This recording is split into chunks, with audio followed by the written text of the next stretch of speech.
Hey guys, this is Jeff Stanek with Figured Out Baseball. Got a really good Figured Out Baseball podcast today that I'm pretty excited about. We've got someone who's got some video content on the website and someone I've got to know a little bit over the last couple years. We're being joined today by Jared Franklin. He's an assistant coach at Fordham University, a Division I school in the Bronx, New York, also part of the Atlantic 10 Conference. He's a guy that's been all over the place. He's coached a little bit of at every level, at a lot of different locations. He's been all over the country, in fact, outside of the country as well. So he's an interesting guy that I'm excited to talk to today. I'll give you a quick background on Coach Franklin before we do jump into questions with him, so you get to know a little bit more about his journey, and maybe we'll hear more about this once we do get into the podcast. Going into the spring of 2021, this will be Coach Franklin's 20th season in coaching. He's originally from Antwerp, Ohio. He went to Columbus State Junior College in Ohio and then graduated ultimately from Ohio Dominican in Columbus, Ohio. He began his coaching career with 8 years in the high school ranks before jumping into college. In the springs of 2009 and 10, he was an assistant coach at Ohio Wesleyan, a Division III school in Delaware, Ohio. 2011, he was an assistant coach at Texas A&M International, a Division II school in Laredo, Texas. He spent 2012 as a coach at IMG Academy, a great academy for high school athletes of any sport, really, but he was the baseball coach there in Bradenton, Florida. In 2013, he was an assistant coach at Southeastern Illinois College, a junior college in Harrisburg, Illinois. In 2014, he was an assistant coach at Defiance, Ohio, at Defiance College, a Division III school in Defiance, Ohio. In 2015 and 16, he was the head coach, spent 2 years as the head coach at Webster County High School, a high school in Kentucky. Then 2017 and 18, back into the college ranks, he was a hitting coach at Lake Erie College, a Division II school in Painesville, Ohio. Then October 2018, he was hired as an assistant coach at Fordham University. In 2019, the spring of 2019, his first spring there, the team won the Atlantic 10 Championship. Only the second time in school history the team won the A-10s. It was their first NCAA tournament appearance that year since 1998. In 2019, Fordham led the nation, all of Division I schools in stolen bases with 178 steals. They also set the school record with 38 wins. Coach Franklin has coached throughout the years, through all of his college coaching. He spent a number of years in a number of different summer collegiate leagues coaching. He's been an associate scout for the Texas Rangers. He has coached 31 players who have signed pro contracts, including 3 big leaguers. That's a heck of a resume, and just a lot of stops and a lot of really interesting things to talk about. Jared, I sincerely appreciate you being on the podcast with us today. Yeah, no problem. Thanks for having me. I think that bio took up the entire time. It's one of the longer bios, but it's such an interesting one to me, especially all the levels you've coached. You've gone back and forth from high school to college, back to high school, back to college, and you finally have ascended to Division I, which for people on the outside, might be sort of the ultimate goal, but for some coaches it's not. Some coaches like the different levels. So that's one thing I'm interested for sure is to talk about the different levels that you've coached and kind of different things you've seen. But one of the things I'd like to ask you about, just to begin with here, Coach Franklin, is just going back and forth between high school and college. You started out with 8 years of coaching at the high school level and then got your first college coaching job in the spring of 2009. I think there's a lot of high school coaches out there who may have aspirations of doing that someday. And I just kind of wanted to ask you, number one, what kind of gave you the itch to get into college baseball? And then number two, how did you come across that opportunity to really dig in there? Because I know that, my college coaching experience is kind of like guys that aren't coaching in college at some level are looked at as sort of they're missing something from their resume. A high school coach, you just don't do the same things you do as a college coach. So for a lot of guys, that's probably a barrier that they might not know how to get over. So just kind of curious there, what gave you the itch to get into college coaching, and how did you get your first opportunity at Ohio Wesleyan? Yeah, well, I think when I got into coaching, I started as a head freshman coach, and it was just, how far can I take this? To be the best that I can be with these guys, and then what can I do to move up to the next level? And the Ohio Wesleyan came about because I was asked to be an assistant for the Delaware Cows in the Great Lakes League, College Summer League. And they played at Ohio Wesleyan. So just through that connection, playing at Ohio Wesleyan, I got to know Tyler Mott, still the head coach at Ohio Wesleyan. And he offered me an assistant position that was just, I think that first year was just volunteer. In fact, I know it was just volunteer that first year, working with the hitters and outfielders. And after that first year, he got me on part-time for the second year.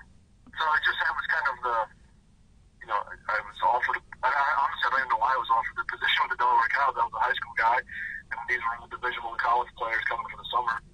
And Dave Copeland's legendary guy, coach in the state of Ohio, was the manager and asked me to come along, and kind of went from there. Did you have an idea before you got that opportunity that you would like to end up in college, or was it just, you were kind of going along, coaching high school, pretty happy with what you're doing, enjoying that experience, and then this just sort of popped up out of nowhere? Or was that something that you had sort of thought about, like, hey, someday I might like to do this? Well, I think it was always something I wanted to do. At that time, I think I was maybe 27, 28 years old, and at that point thought I was still going to be a manager of the Chicago Cubs one day. So it was like, yeah, I'm just going to keep going as far as I can. And so it was definitely something I wanted to do. I didn't know if it was something I could do or was even a possibility, but when the opportunity came, I certainly jumped at it. Then from there, obviously, you moved up, coached all over the place, a lot of different places. You've coached in Ohio, in Texas, in Florida, in Illinois, high school in Kentucky. Now you're in New York.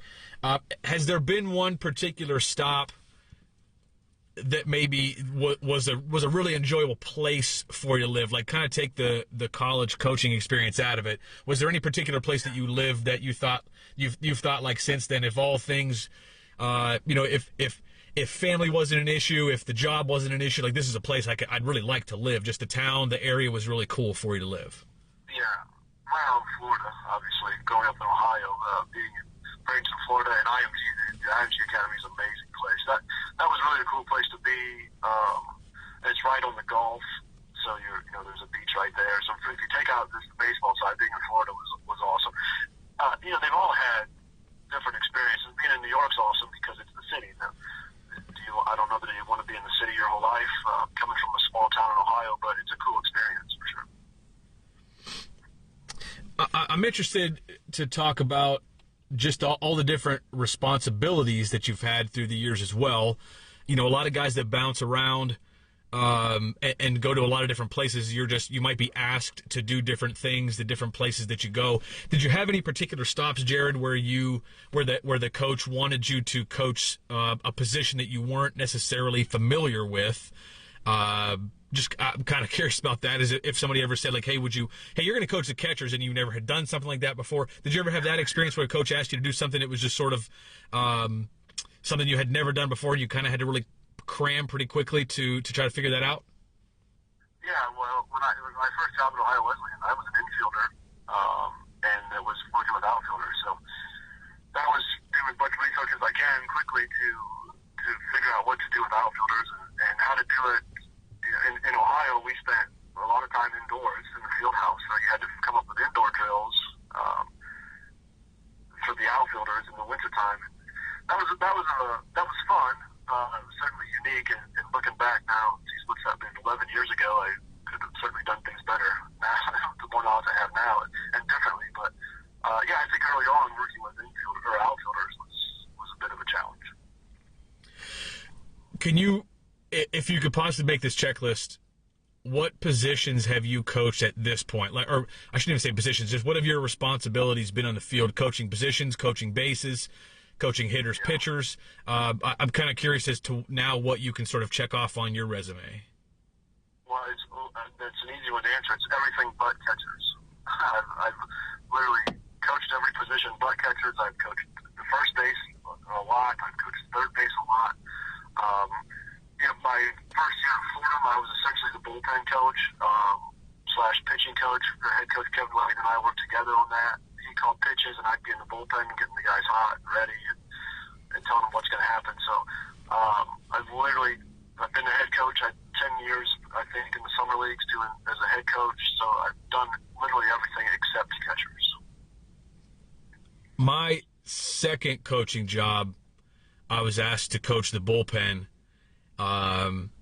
Because on the offensive side, when I was basically the guy that when we were in the dugout, I didn't necessarily have a responsibility. When we were hitting, I was the first base coach, but when we were in the dugout, our head coach positioned the defense, our other guy was the pitching coach, and I was.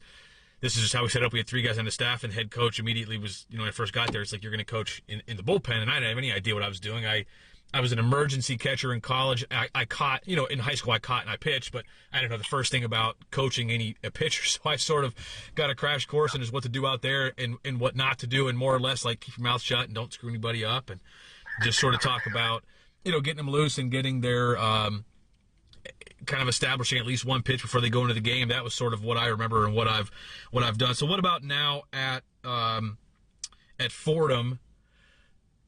What are your responsibilities? I just kind of want to talk about the coaching side of things a little bit, just give people some insight into what being a college coach is about, and the responsibilities. What are your responsibilities, maybe even in the office, but particularly on the field, during practice, on a game day? What kind of things are you responsible for on those days? Well, right now I coach infielders, first base, and work with the hitters. But, the hitting side of it, it's myself. Pat Porter is kind of taking the lead on that. And then Coach Layton was a big-time hitter in college, too. So the 3 of us it's kind of a 3-headed monster there. It works out pretty well because we do a very good job of communicating amongst each other with what we want to do. So the infielders, first base, and then work with the hitters. From game day, it's because we led this country in stolen bases 2 years in a row, 18 and 19, the year before I got there, my first year there.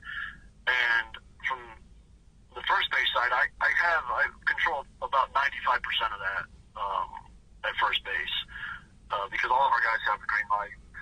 Coach Layton will put on the steel occasionally from the dugout. Most of the time, it's based on what I'm seeing and leading and communicating with the runners at first base.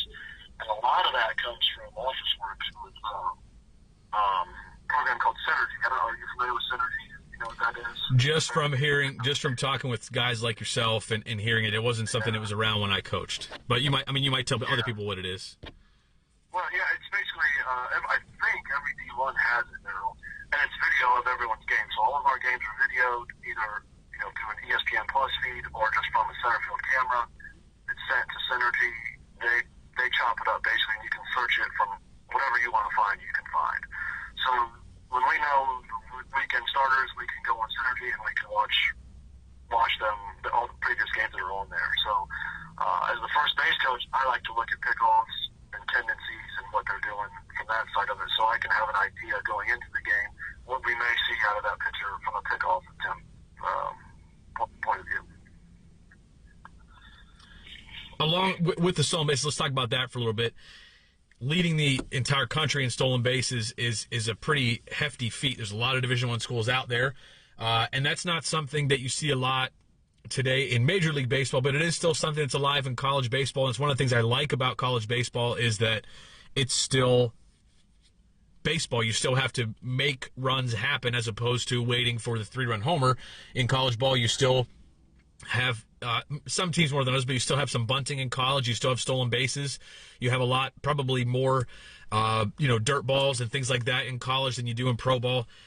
What all goes into being an elite team as far as stolen bases go? So all of your guys have the green light. What goes into that ahead of time? Like in practices, looking at scouting reports, you touched on that a little bit, but what goes into being a really elite team as far as stolen bases go in the college game today?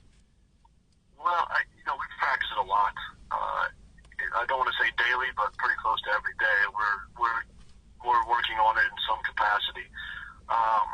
I think the very first thing we do, and any coach can do this, doesn't matter what level you're at, is we put our guys on day one in the fall at a 12-foot lead. We measure out 12 feet, we put a cone, and we just time them from on their first move to the time they slide into second. So we have a time on them. They know their time. So if it's a 3-5, okay, you're 3.5 seconds. So if we know that if the pitcher's a 1-5 and the catcher's a 2-1, you're going to be safe most of the time with a decent jump. So our guys it's kind of built-in confidence of based on your time and the pitcher and catcher's time, you've got a pretty good chance of stealing the bag here. So I think that's a significant thing for us, that we've got their times ahead of time. practice it. And we've got two different groups. We call them Group A and Group B. And Group A is their fast guys that can pretty much just run whatever they want. These are the guys that we've got to practice the jump lead, the vault, and the timing with a little bit more. Can you? This might be something you have to show, so we might not be able to do it now. How much can you talk about the vault lead and give people an idea what that is, how you incorporate that, and just how that can be a weapon in stolen bases? Is that something you can do just with the recorded phone call here, or is that something, Jared, you think we need to get a video on sometime? Well, I can try. I could also do a video sometime. It's basically we have our guys that we need them to get to 12 feet before they take off. So if it's a standard, if you're just a straight steel guy, Group A guy, you can just get to 12 feet and go. So our slower guys, we have them go from 8 or 10 feet, and it's basically just a hop. I think a lot of schools are kind of doing it now. It's a hop to get to 12 to get some momentum going as the pitcher's going. So you've got to time it up. And, I know UCLA is a big one that they talk, you're in your head, you're saying UCL, and whatever he pitches on. So he's like, hey, he pitches on L, he pitches on C, and you can kind of time your hop into that. That definitely takes some practice and just some time to work on that. But guys can get pretty good at it. And then if you're trying to get if you're running in break all speed counts, it certainly helps a lot with that too. But the road is just, they're starting a little shorter, they're hopping to 12 feet on their lead and trying to time up the pitcher pitching the plate. What can you talk about? Just what a good time is for a base stealer, and maybe give like your levels between this and this is a really elite running time. This time to this time is pretty average. This time to this time is below. Just again to kind of give people an idea of what goes on at the Division I level and just how what's a good time, what's not. Well, because we've just broken into two groups, so we've gone 3.5 and under. So our fast guys. Above 3.5, you're going to have to be a jump lead guy in order to steal a bag. So we just brought in just below 3.5. So if you can get from 12 feet to second base in 3.5 seconds or less, we consider you to be fast enough to straight steal. And there's going to be pitchers and catchers that you just can't run on. If the guy's a 1-2 to the plate and the catcher's throwing a 1-9, then we don't run. We basically have no shot at that point. But we don't have anybody fast enough to do that. But that's 3.5 seconds for our level is kind of where we're at. And that's just assuming a 1-5 pitcher to the plate and a 2-0 pop time from the catcher. So legitimately, even for teams that are really elite base stealers, if the pitcher is fast enough to the plate, that can basically shut the run game down for you regardless. I mean, a team comes in to playing Fordham in a series, and okay, these guys, they run like crazy. They run every opportunity they get. But if you've got a pitcher if you just say you have a starter and 2 relievers that pitch that day and everybody is like a 1-2 to the plate, you guys probably aren't going to be able to run much that day. Just mathematically, it's just not going to happen. Right. We're not stealing second that day. We might steal third, depending on what they do there. But honestly, our thought process, too, is if you're not normally a 1-2 and you're forcing yourself to do that, we've kind of won already because we've taken the pitcher out of his original or initial natural mechanics and thought process. So, if you can throw 3 guys out there against us that are naturally a 1-2, we're probably not going to run. But because we're not running just to lead the country in stolen bases, we're running to score runs. And we run into that. George Mason had a catcher 2 years ago that was a stud, and I think it was the first pick in the second round. And he threw out our fastest guy in the first inning and said, "Don't do that." And we said, "Okay, we will." We will. And we didn't steal another base that game. And then that's just a day where we've got to find other ways to score. So, but if your pitcher's naturally a 1-5 or 1-6, and he's a 1-2 because of us, then we probably won. Just based on that. He's had to change what he naturally does. Now, the stolen bases really aren't much of a part of Major League Baseball anymore, and I know that for most people out there, like that's just the easiest level to watch. College baseball, thank goodness, is getting to be. You see more and more games on TV, especially if you have if you have access to ESPN3, ESPN Plus. You see more games than you really ever have in the past couple years, which is awesome. But for people that just someone coaching high school, someone coaching college, or that wants to coach college that watches a lot of Major League Baseball and the stolen bases is really going by the wayside there. Why is it still a part of college baseball? Like, why does Fordham look at the stolen base as a weapon to the point where you use it enough to lead the nation in stolen bases. Like, why is that a big part of your offense at this point? Well, initially it was because we didn't have much offense. And in fact, the year we won the A10, we got our batting average up to 250. We were hitting 235 most of the year. So in order for us to manufacture runs, we had to steal. And we don't have much power. I think part of the reason it's gone away in Major League Baseball is because there's so much power. 1 through 9 in the lineup to hit 30 home runs. And if you equate that to us in a 56-game season, it's about a third of the season that the Major League Baseball plays. So our guys would have to hit 10 home runs apiece in order to justify not stealing, in my mind. And we don't have anybody. I don't think we've had anybody hit 10 home runs in 20 years. So playing in the Northeast, I've said this too. Baseball isn't a spring sport; it's a winter sport. In a normal year, we open up in February. Again, we're playing February, March, April, and the temperature is 40 degrees and the wind's blowing in. And there's nobody hitting home runs at our ballpark in the spring, especially early on. So for us, it was a way to manufacture runs. We've got to run because we're not going to hit for power. We're actually not hitting for average. What can we do to produce some runs? And then naturally the stolen base comes into play. Now, do you think... And we bunt a lot also. We steal and bunt. We play small ball, kind of a West Coast style of let's play small ball and steal bases. Now, do you think that the team would still run a lot if, because you guys have had some success, if you got some pretty big-time recruits in there, some guys that were going to hit between 10 and 15 homers, guys in the middle of the lineup, do you think you would still run as much, or do you think that it's a pure necessity thing? Like, if you don't have to steal, we're not going to steal as much, but on a year when we don't have a lot of extra base hit power, we're going to run more? Is it just kind of curious again how Fordham views it in general? Do you think it would change at all if you had some really elite sluggers in the middle of the lineup? Yeah, I think it probably would. I think if we played in the South, it would be different, where the ball actually carries and flies. I think that New Mexico State leads the country in home runs every year, last couple of years, and I venture to say they don't play a game under 70-degree weather, and we didn't play a game in over 70-degree weather. So, for us, I think people kind of forget that in the North, especially, the ball's not flying, at least in our ballpark, in the spring.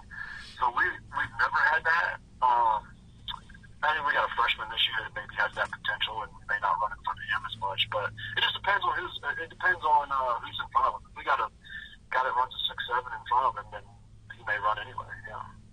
But I think that to answer your question in general, I think we would probably run less if we had a team full of sluggers. But also, you don't tend to have a whole lot of sluggers that are that fast and can steal a lot of bases.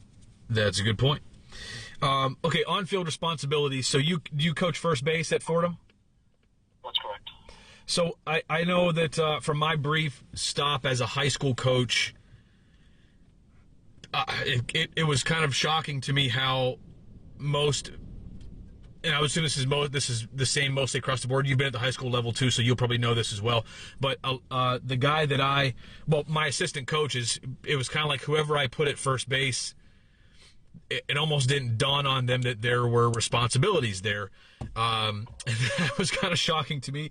And even after I kind of said, well, this is what you're supposed to be doing at first base. Like you're not just there to collect elbow guards and shin guards and give somebody a fist pound when they come down there. Like you've got to do some coaching. And even after that, I just had a hard time getting my first base coach to kind of buy into that.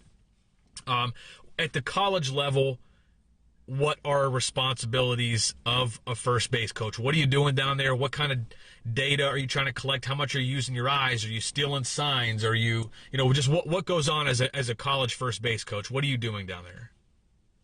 Well, I heard this when I first started coaching. I had a guy tell me that you want to be master of the obvious at first base.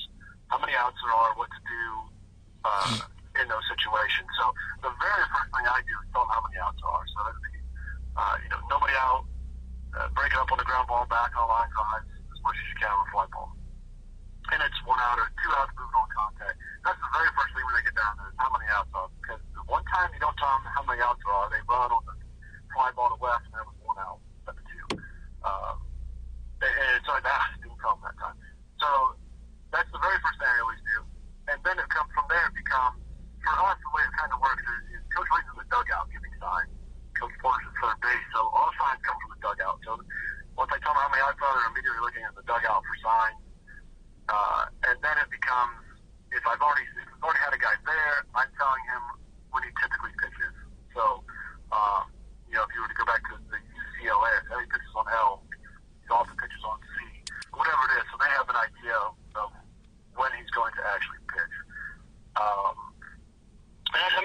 kind of basics from once the guy's on, and then we'll talk about, I'll say, it's curveball count, let's get a good jump here. Or heavy fastball early, we're not going to run early, type of stuff like that. So just getting the tendencies of the pitchers. If I haven't got them from synergy already, then it's figuring out in the game. And really, sometimes they're not the same in the game as they were in synergy, especially against us. We kind of expect guys to be different when they face us than what they've been in other games we've seen. So it's understanding when the pitcher picks, or sometimes even getting when he picks, what count he likes to pick in, or what ticks he tells he has when he is picking. That happens a lot too, even on right-handers.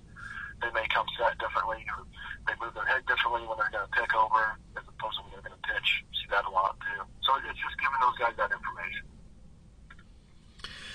I know that my second college coaching job was the first time I coached first base, and I thought I knew what I was doing over there. I studied the game a lot, asked questions. In my first college coaching job, I didn't have a ton of responsibility, and I go to this second one, and I'm coaching first, and I'm also the hitting coach. And I can remember I got there in the spring. I took the job in November, late November. I got hired, and I got there in January, and I got chewed out pretty good one of our first series because I did not communicate with the runner on first base when the first baseman was playing behind. They backpicked, and I was not in the right position to be able to see that. Yeah. And I was like, I just never – I didn't really think about it. Like, I was paying attention, but I didn't have the right angle to see him creeping in, and I was a little bit late to say something. And so I got a good lesson that first job, and I took it very seriously. I coached first base at every stop, just kind of coincidentally, all five – well, starting with my second job, I guess, but 4 jobs in a row. My last 4 jobs in college, I coached first base at all of them, and took a lot of pride in what it was about. But there's more to it. There was more to it than I thought. There really was. Oh, for sure. I think there's a bit of an art to it. I've talked about this. One of the things that I do at first base is I stand at the edge of the outfield grass when there's nobody on first base. So I stand at the edge of the outfield grass. That way, I can see when the runner crosses first, he can see me. He hasn't run past me, so he can see me point, saying yes, yes, yes on a wild throw. Or he's right beside me when I'm saying right here. He's not going past me. And also, the other thing for me is it keeps me further away from the hitter. I do not like, and I give guys props, I guess, that stand in front of the runner on first, they get in front of the bag, and they're facing the runner, and they're looking at the runner and the first baseman while the hitter is hitting. I'm not comfortable at all doing that. So when the runner's on first, I'll be right there beside them. And then the runner on first and second, I will back up again so I can see just what you talked about. Now, I'm at the outfield grass, so the first baseman and baseman are in front of me, so I can see all that happening in front of me. But I'm still 120 feet away from the hitter and not worried about getting hit with a line drive. But I think there is an art to that. With nobody on base, I'm going to be as far down the line as the umpire will let me. Honestly, in 20 years, I've never had an umpire make me move away from there. So the runner crosses first base and literally can see me and hear me when it crosses first base. Yeah, I'm not sure that there was ever a time when I coached that I was actually in the coach's box at first base. Very rarely. And those guys that creep up the line, like you're talking about, those guys that are 60, 70 feet away from the hitter, nuts to me. Absolutely nuts. Yeah, I do. I am not comfortable at all with that. And I feel like I have tried it, but now my focus is on the hitter instead because I'm afraid of a line drive and not the runner at first base. So I just always stay as deep as I can and all that. And I like what you said about just being master of the obvious and constantly repeating things. And it got to a point for me, like coaching first base for so many years, that almost on every pitch I was reminding guys how many outs there are and whatever other game situation they needed, or if there was a defender that was moving around, I was, kind of just point that out, like, hey, check out where so-and-so is and wherever it was. But like constantly doing that and constantly reminding guys. Well, typically, if the first baseman's holding you, you're going back on a line as opposed to freezing on a line. So just, hollering out stuff like that. And it was like you said, it was almost inevitable that if I didn't say it on a particular pitch, something was going to happen. It's like the guy's going to forget what the situation is, Yep. No, that's true. The guy, I didn't tell him. I forgot that one time, and that's when they got you. Yeah, for sure. So going back to stolen bases, just to talk about that a little bit more, do you also believe at Fordham offensively that the threat of the steal, even the threat of it, opens up other things for you guys on offense? And if so, what else do you think that opens up, or maybe other ways that it helps you? I mean, you've said a couple times now that if a pitcher's normally a 1.5, and we're talking there a pitcher's time from when he first lifts his leg till when the ball hits the catcher's glove, like that's the guy's time to home. If a pitcher's time to home is 1.5 seconds normally, but when he pitches against you guys, it's 1.1, 1.2. You feel like you've already won. Can you just kind of talk about the impact that stolen bases have in other parts of the game that you've noticed in your couple years there at Fordham especially? Yeah, the problem with it is you can't really measure that. So it's just a feeling of we think that we're probably getting more fastballs offensively with the threat of the steal because they're going to try and throw us out. We're more likely more pitch outs if they're going to try and throw us out. So now it is the count. I think the biggest thing from the hitting side of it is that we're probably getting more fastballs with a guy on first that's a big threat, which obviously is good for our hitters. So, but I think it affects it too with pickoffs. I mean, we've won a game in the A10 tournament because they tried to pick a guy off second and throw hit the bag and went to right field and scored from second base on a pickoff attempt to second base and won the game 1-0. That was the difference in the game. So just the front of the steal drew a pickoff for the second that scored the run for us. Honestly, I think at the high school level you can win a whole lot of games by just your stealing because I think legs develop faster than arms at the high school level, and you can outrun a lot of catchers' arms at the high school level too. But yeah, I think if a pitcher or a team has even prepped that week to shut us down running, we probably won because they're taking their focus away from something they do well and putting on something they don't do so well potentially, and that's a win for us. Do you feel like it affects the pitchers that you're pitching against? Like, does being quicker to the plate, does it make them elevate the ball more than they'd like to? Does it? Do you think it takes some focus away from them executing their pitches because they're concerned about the runners on first and second base, or do you think that at the college level that's not maybe not true so much as it might be at a lower level? Well, I think you're right with some teams that it takes focus off of them, and some teams just don't care and let us run, which is a win for us too. I mean, we've faced teams who have said we knew we couldn't throw you out, so we didn't even bother with it. So they kept their pitcher doing his normal thing, and we ran wild, or he has to make an adjustment and either loses some velo, loses some command, loses some movement by shortening his stride or whatever it is he's doing differently, or clipping his stride in order to stop us. So, I would say in the last 2 years of Fordham, us stealing bases has not been a hindrance or hurt us in any way, shape, or form.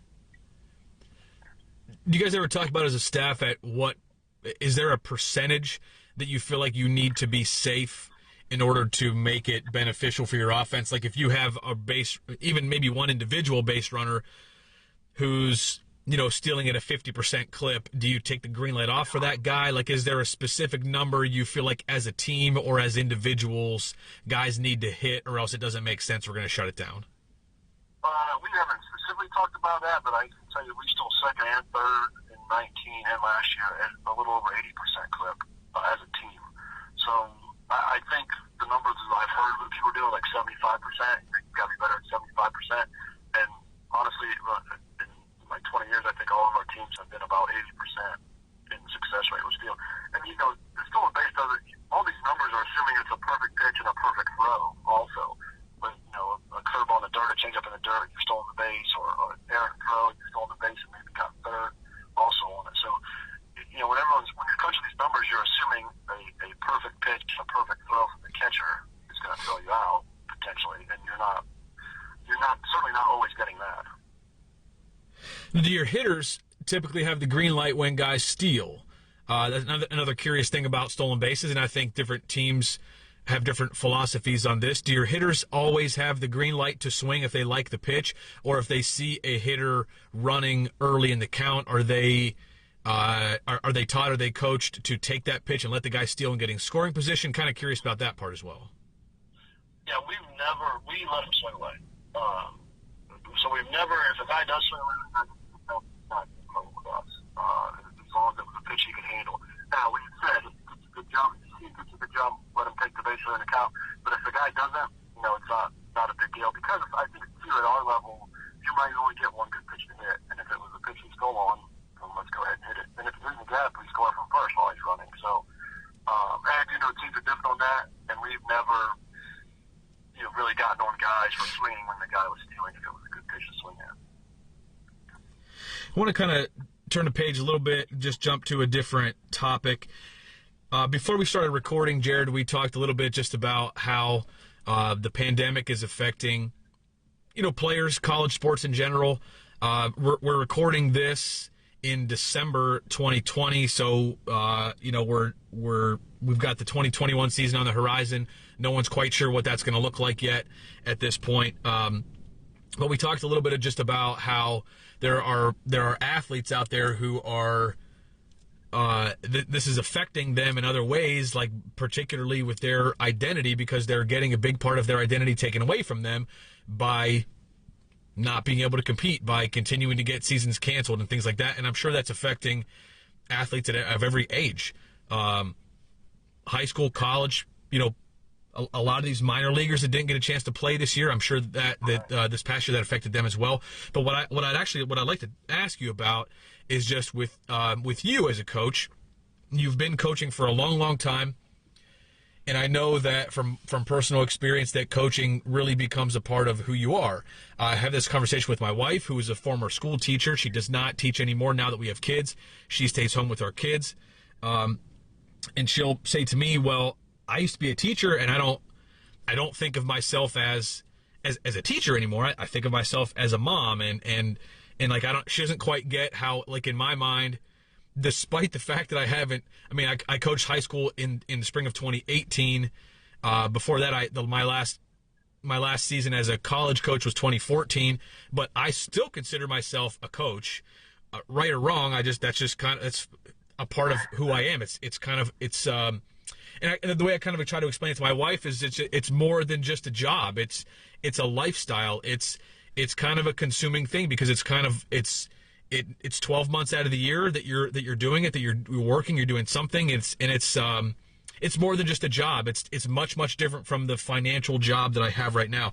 Could you just talk a little bit, Jared, about, and maybe this is something you've thought about, maybe you haven't thought about it much, but talk a little bit just about how coaching affects you, and how much coaching is a part of your identity, and just who you are as a person. Like, when you introduce yourself to people, you are Jared Franklin, baseball coach. I'm just kind of wondering, since we had discussed that a little bit earlier with players, just how much baseball is a part of your identity, and how it's kind of gotten to that point with you having coached for the last 20 years.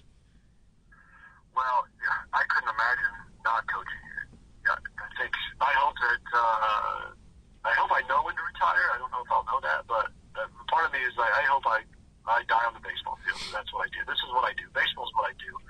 I have a degree in architecture. I worked at an architecture firm when I first started coaching, and I'd go from the firm to practice or a game during the day, and I would go back to the firm the next morning and have no idea what I was working on, because I didn't even think about it once I left. I lost sleep at night thinking about baseball and doing baseball. And at that time, what do you do? Well, I work at an architecture firm, but coaching is what I do. That's who I am. So the pandemic, it was when everything got canceled, it certainly was hard, because it's, what do you do? Like, I have no idea what to do in the spring if there's no baseball. And that was, I think, from March till we started back in September, that's the longest I'd ever gone without touching a baseball, doing no coaching in my life. So yeah, I think it's 100% what I do. I think you're right. It's more than a job. It's not a job. I remember the first time I got paid, and I was like, I cannot believe you're paying me to do this. I was 21 years old and got paid at the high school level. Could not believe it. So it's. I think you got to love it, and my goal with anybody is that they wish is that you find something that you love. Like, and baseball is what I love, and I would do it for free. I've done it for free. And it is, again, you're right. It's a big identity. It's more than a job. It's not like 12 months a year. It's 24/7 with things that can happen with kids and what's going on with college kids especially. That you're always on call with that. What kind of conversations have you had with players since COVID hit? I mean, do you have guys that are having conversations that are struggling with different things right now with, with seasons being canceled, and I'm sure you have upperclassmen that are having to weigh career decisions before they thought they would have to, or are thinking like, okay, I graduated, do I go back to school to try to play one last year, and I don't really need a master's, but do I go back and take extra classes just so I can play again? Have you had conversations like that with guys that are maybe just going through some things right now, and they kind of need to have conversations with you coaches to get things straight in their own minds? Yeah, for sure. It's the guys. So all the guys got a year back for COVID, but last year we had one fifth-year guy come back that was eligible this year. The rest moved on to the job, and part of that is Fordham tuition is $70,000 a year. So if the guy's not a prospect, potentially get drafted, he's going to have a hard time paying $70,000 just to come back and play baseball. So we've had that conversation with guys who are seniors this year who still have that fifth year available, and it's kind of the same thing. It's like, man, am I going to pay $70,000 to come back and play baseball, or am I going to go out with a business degree from Fordham and make $70,000 a year? So it's certainly been a tough thing. And I think the other hard thing that guys are dealing with is what is identity of what their purpose is. Even at the younger level, the freshmen or sophomores this year didn't get to play last year as freshmen, so they didn't really have a year of experience. They don't really know what's going on. Yeah, I feel bad for those kids too. That if this spring, if things go bad this spring, we don't get to play. Those guys miss their freshman and sophomore years essentially of competition. And I don't see how many kids are going to come back for a fifth and sixth year if they get that back too. So it's a tough time, and it's hard as a coach too because we don't have a whole lot of answers either with what's going to happen or could happen. And this is, I think, a part of coaches of any sport, I'm sure, go through this, but coaching is just different than a normal job because of this sort of thing, because of all the other stuff you do as a coach. And for you at this point, Jared, you've coached forever. You've coached all over the place. You've coached high school, college, summer ball, at every level there is outside of professional baseball. What does it mean to you to be a coach? When you tell people you're a coach, I'm sure you get this question. I used to get this question a lot. I'd say, my wife and I would meet somebody for the first time or see some of her friends from college or high school, and they'd say, or I'd say, yeah, hey, my wife would say, hey, this is Jeff, and he's a college baseball coach, and they're like, oh, what else do you do? No, that's a full-time job, but like when you're kind of if you were to describe coaching or just kind of tell people what the coaching life is like what does it mean to you, Jared, to be a coach? Because obviously it's more than working with hitters and outfielders and being a first base coach. What does it mean to you right now to be a college baseball coach? Well, I think the question that's not asked enough is, why do you coach? Why are you a baseball coach or a football coach or whatever sport you coach? Why do you coach? And my answer is to make a difference. And you can do that every single day, whether you win or you lose or there's injuries, you can make a difference every single day. And I think coaching isn't an instant reward. It's a gratification from that side of it. Rarely do kids after practice go, hey, coach, that was a great practice today. It's years after they graduate and come back the next year or 5 years or 10 years later and go, hey, coach, you really helped me with whatever it was. And that's the most rewarding thing. And that's why you keep doing it. And for me, anyway, the wins and the losses, they don't happen. That's what's great about baseball is you get to play again tomorrow. And I've asked that question to coaches and said, man, why do you coach? Like, I like to win. Like, could be disappointed several times. I can be disappointed in a loss also, but not to the point that I helped the kids today. I made a difference today. Or the other way around is that, man, kids can make a difference on you too. And the impact the kids have on coaches, I think, is underestimated sometimes too. think it's, and maybe I'm wrong here, but I don't think that that's something that coaches are supposed to know when they're 25. You know, I think that it's probably not only normal, but I think it's maybe the correct path that the 25-year-old, like, just they want to win. Like, when you ask them why they coach, and especially for a younger guy, like, I want to win. I mean, when I coached, I don't know how to say this. I hated to lose more than I liked to win. I kind of, like, expected to win. To me, like, if you did things right, especially as a young, well, I shouldn't even say as a young coach. The whole way through my college career, I felt like if we did things right, winning was the expected result, and when we lost, like, that was what really affected me, and I really wanted to win at a high level. Like, I wanted to, as a junior college coach, as a Division I coach, I wanted to win conference championships. I wanted to have a chance to go to a regional, super regional, a college World Series. I didn't get to do any of those things. Unfortunately, as a Division I coach, at my last stop at Morehead State, when we got there, my goal, you know, that team that was we got hired in 2012. The spring of 2013 was our first spring. That team hadn't been to a regional since 1984. And I know that I recruited guys in our first recruiting class, telling them, you're going to be a part of the first regional at Morehead State since 1984. And I missed it by 1 year. Of course, the first year I left, they won 38 games and went to a regional, but I never got to do it. But as a young coach, that was what I wanted to do. And honestly, Jared, in my case, it took me kind of leaving and stepping away from things to sort of reevaluate and get to a point where I guess that winning, and I still think winning is a very big, I think if you're not trying to win, you shouldn't be coaching. I always feel that way at a higher level, high school and above, high school varsity and above. But there are other things to it that I think deserve to be more important as well.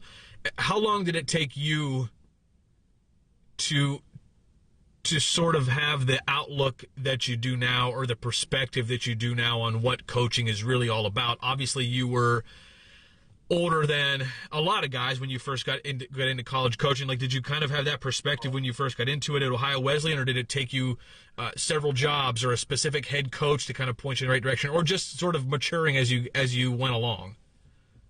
Well, you know, I think I may have learned that the very first year coaching at 21 years old. We won 6 games, and everybody thought that was great. And then we won 6 games. So it became that we weren't very good, and only winning 6 games, that you had to find a reason beyond winning that you're there. And so I guess I don't know this for sure. I think early on I was able to go, okay, we've got to do something more than just winning, because this team isn't very good, and somehow I've got to make a difference with these kids beyond just wins and losses. And it's something I think I've been pretty good at. You know, usually, you know, after a loss, I can be upset for a half hour or so, but I've never taken it home. And I've actually coached with guys who said, "Oh, we lose, my wife will not to talk to me." I'm like, man, that sucks. Hey, we get to play again tomorrow. How about, so take that half hour or so to figure out what went wrong today, and how do we make it, now let's make it better tomorrow, instead of being all upset until the next game starts. So that's what's great about baseball, I think, is that you get to play it again tomorrow. And, I think just losing early on made me realize that we've got to do something more here than just worry about wins and losses, and what can that be, and how can I make that happen. After a loss, this is just a lot of these questions. I apologize for sort of sputtering a bit, but these just, I don't know if you think about things as you're going through these podcasts. I can remember one of my stops. Our team went to play a team that was traditionally not very good, and our team was traditionally very good. That was my first year with this team. We were not very good that year. Not as good as we expected to be, but we were on a road trip, and we lost on Friday night to a team that, I mean, I would guess over the previous decade, you know, my team had only lost to this other team like once or twice. I mean, it was that much of a dominant series. But we lost on Friday, and I remember the drive back from the field to the hotel, like one of our players, the players a little bit noisier on the bus, maybe you'd like after like a difficult loss, and of course we're going from field to the hotel, and one of our players specifically was like, you could hear him kind of laughing pretty loudly in the back of the bus, and our pitching coach got up and we got back when we were at the hotel and like lit this guy up for just basically for not caring that we just lost. So I'd like to just kind of talk briefly about your take as a coach at this point. Just sort of how you expect players to take losses. How long should you hold on to that loss? How do you go about making the transition and kind of flipping the switch and kind of getting rid of today and moving on to tomorrow? Because like you said, especially a Friday, Saturday, Sunday series, you can't take Friday's loss into Saturday, obviously. So how do you, what's the process that you talk about with your players now about how to, go about moving on and how long do you hold on to that loss before you kind of let them flip the switch and just and enjoy themselves as opposed to, screaming at somebody who's laughing in the back of the bus? Right. Well, that's a good question. I'm glad you asked that. I think it's interesting that the coaches are always going to care more than the players, no matter where you're at. We've invested way more time, especially if you've been to school longer than 4 years. You've invested more time in that school and that program than the kids probably ever will. So you're always, as a coach, going to care more than the players, and I think you have to understand that. I also think, my question to you would be, do you remember that kid that was laughing play that day? He did. He was our starting first baseman. Oh, well, that's a difference, too. I find that the kids who are doing that usually didn't play and weren't part of the game. And my thought on that is, why would he be that upset if he didn't play in it anyways? Like, from his perspective, if the 35th guy on your team is laughing at the back of the bus who hasn't played the league, I'm like, yeah, like, why should he be so upset? He didn't get the game. He didn't do anything. Now, I'd love that. I would love if the 35th player on the team was like that. But that doesn't happen. It's never happened on any team I've ever had, I don't think. Also, if a kid cares that much, he's probably a starting guy anyway. That's interesting. I don't put that much stock into it. I think like Joe Madden doing with the Cubs when he was there, he gave him 30 minutes to celebrate or 30 minutes to sulk and then move on to the next one.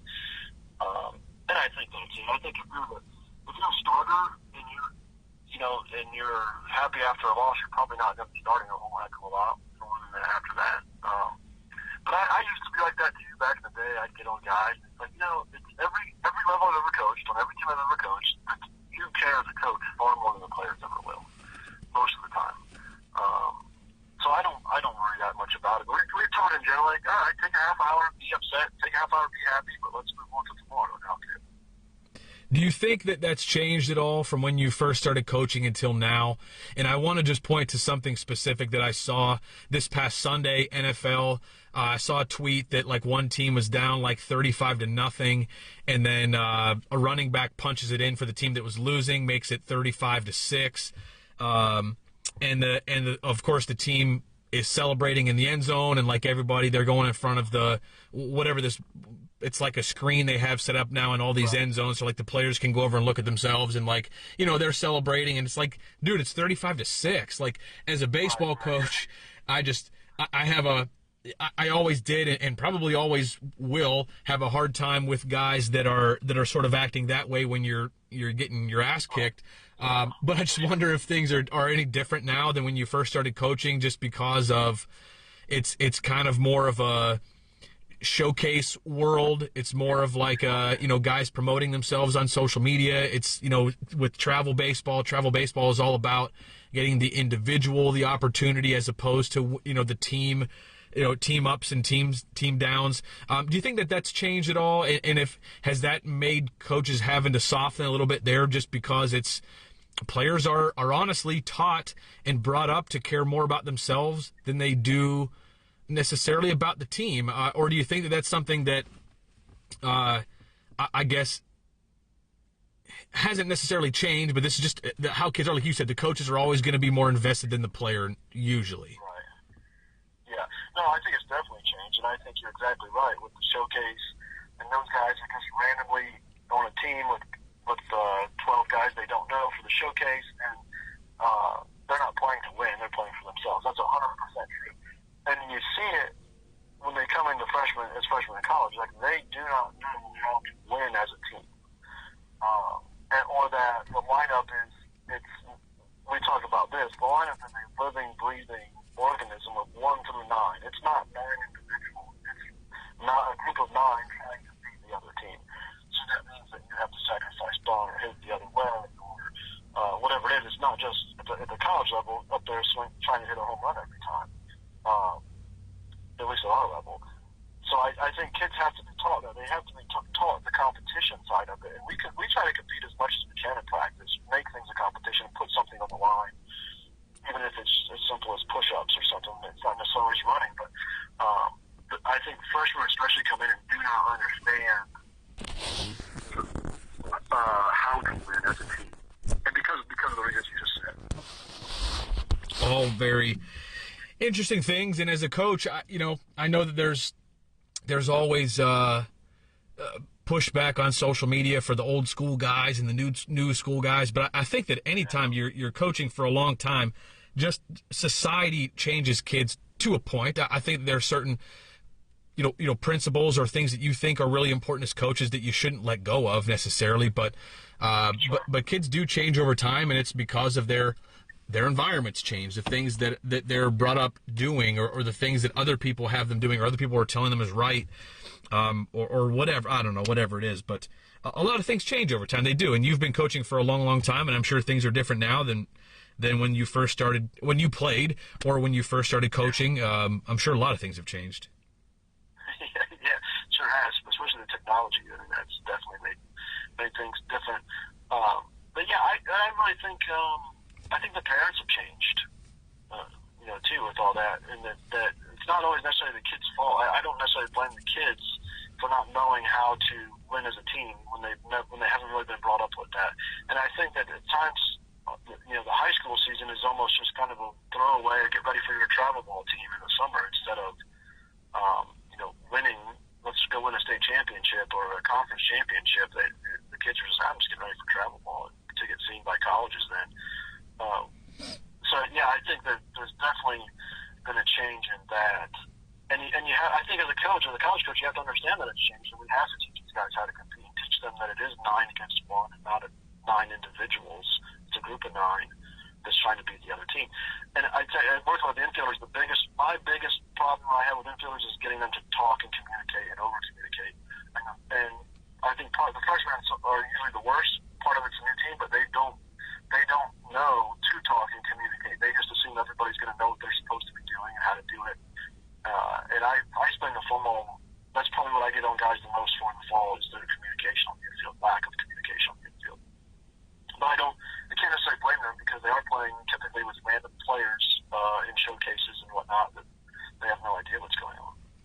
And not only that, but when you're on the field at showcases, not that there aren't good coaches at those levels, but if you don't have a chance to practice with your team on a regular basis, you don't have a chance to practice communicating. So it's not like as the travel coach that you can be out there really expecting guys to communicate much. They're on the field with guys they don't know. They don't get a chance to practice often. A lot of them, even the travel teams that are comprised of kids that live close together, you go play 3 or 4 games in a weekend, you come back, have a couple days off. Like, are you really going to practice in there? And if you do, how much? So it's just not set up that way. And, on the recruiting side of things, you talk about like kids, they play their high school season and it's almost like, okay, we're just getting ready, getting geared up for travel ball. Unfortunately, there's not that much recruiting done now during the high school season. So, and again, I'm not trying to totally take any responsibility away from the player, but if they know they're not going to get recruited during high school, they know they're going to get recruited during the summer, you've got to believe that's going to affect them in some way. Not that you hope they're still competitive, you hope they still want to win, but it's a lot of it is what their opportunity is going to be at the next level. And if they know their opportunity is coming in the summer, part of you can't blame them for thinking ahead a little bit. No, you're right. You're exactly right. It's hard, very difficult for us to recruit in the spring and season, and everybody's out in the summer. So I don't blame the kids at all for that. It's just the way it is right now. And again, I think think as a college coach, you have to understand that and sort of groom them as freshmen into what it takes to win at the college level, based on their knowledge of the, they didn't bunt in high school. They didn't hit and run. They didn't communicate. They probably didn't even know half their teammates in the summertime. So you definitely got to teach all that now, for sure. The other problem is nobody watches baseball. The kids don't sit down and watch a game or even parts of the game anymore to understand the game. So I think the knowledge of the game is certainly lacking also.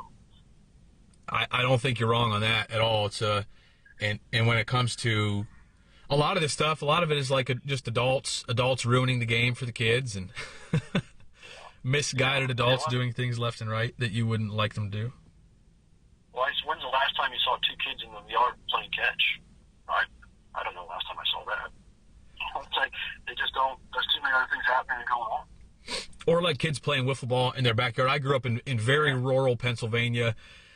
I grew up in 10 minutes outside of a town of 2,000 people, and like my high school had 160 kids in my graduating class, and it was comprised of there were probably 4 or 5 towns that made up this high school. So like a very rural area, and there was like a couple kids that lived on my road, which was a very very much out in the country. Like across from my house was a field, like a wheat field, and that was kind of like that's where I grew up. And but like my brother is 3 years older than me. He played college baseball, and it was he and I and 2 of our neighbors who were my brother's age.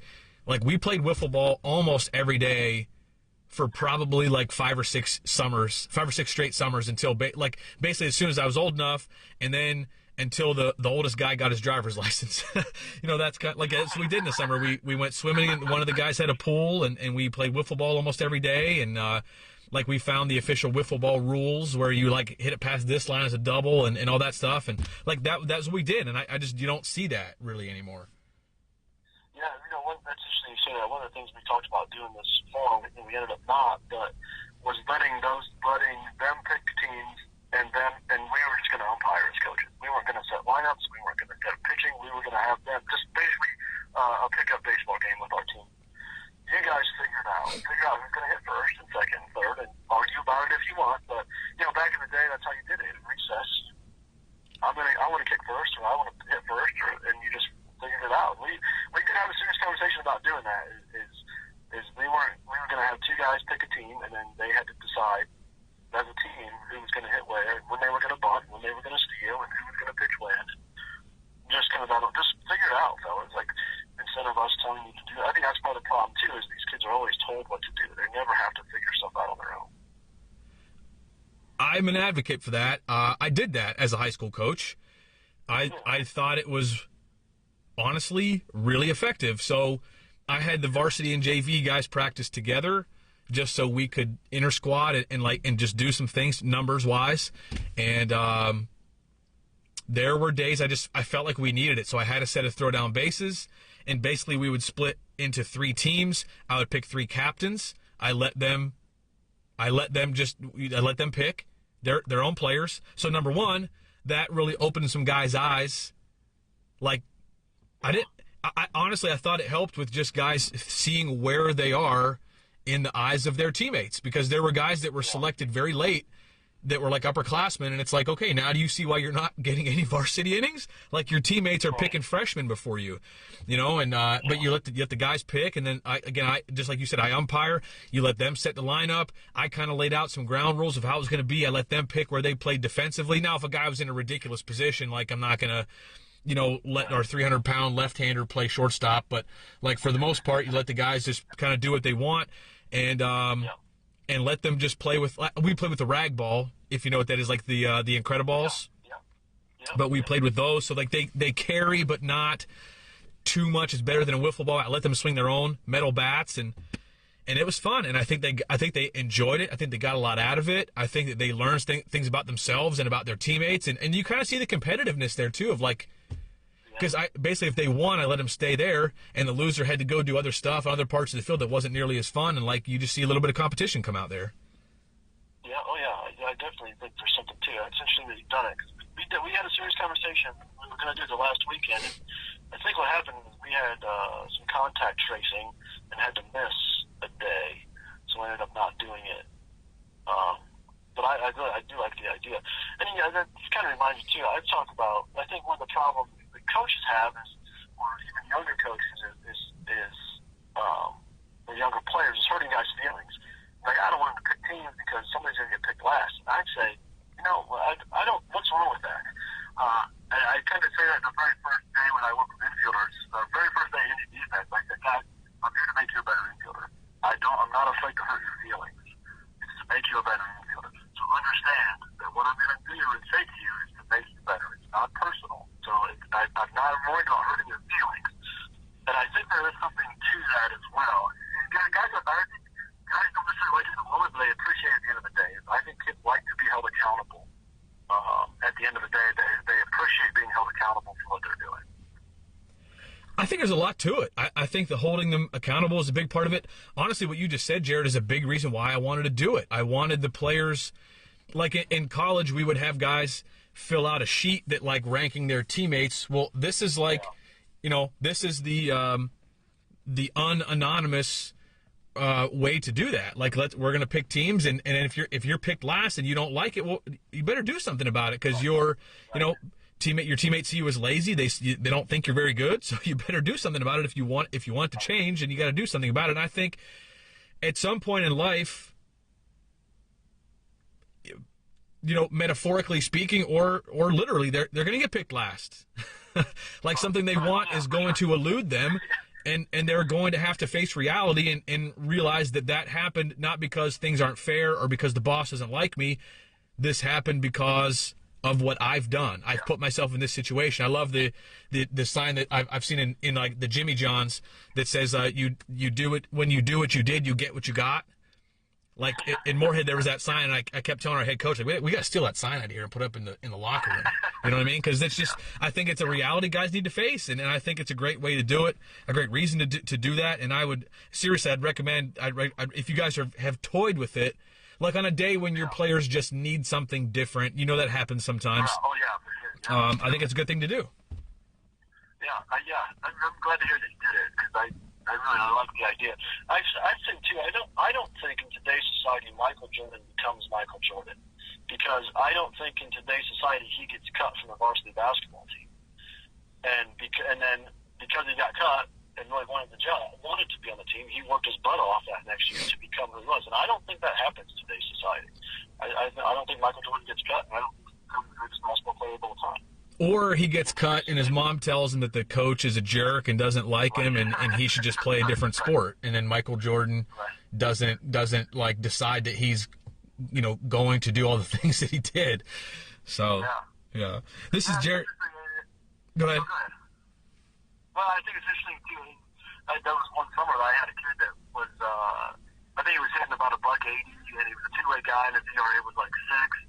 Halfway through the summer, he wasn't playing much, and he came up to me and he said, "Coach, do you want me to be here?"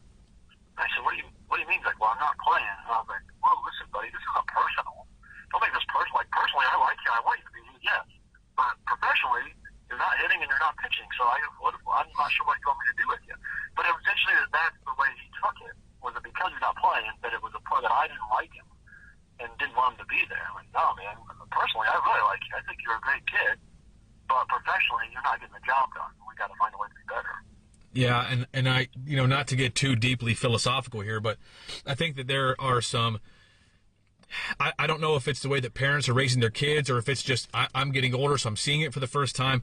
But going back to my one spring as a high school coach, I had parents that would, like, with tears in their eyes, come up to me and ask me why Johnny's not playing, and it's like okay, number one, and I would try to like de-escalate. Number one, it's not personal. I don't think that he puts us in the best position to win. And number two, please don't associate your kid's success on the baseball field with like who he is as a person. Your son's a good kid. I'm sure he's going to have a lot of success in other parts of life, but like this is not where he excels, and that's okay. He's still a good kid, even though he's not one of our best 12 players on our varsity team. He's still a good person, and like you're still a good dad. And it's not personal, and that's how they take it. I think there's a lot of identity tied into who you are on the team is who you are in life, and that's just not how it is. In some cases it is. I think in a lot of cases baseball and other sports bring out personality traits for sure, but you can have a really terrific kid who's just not gifted on the field, and no matter how good of a kid he is, or how good of a teammate, or how hard he works. Like I've had parents that 1 year I had parents say to me, like, he's been to every practice, he never misses, he does extra work. As a family, like, we've given this and this to the team, and it's like that stuff's all great, but that's not what gets you on the field. Right. If you want to be on the field, he's got to be a better player than he is. Like, I don't care if he comes to practice every day. I love that.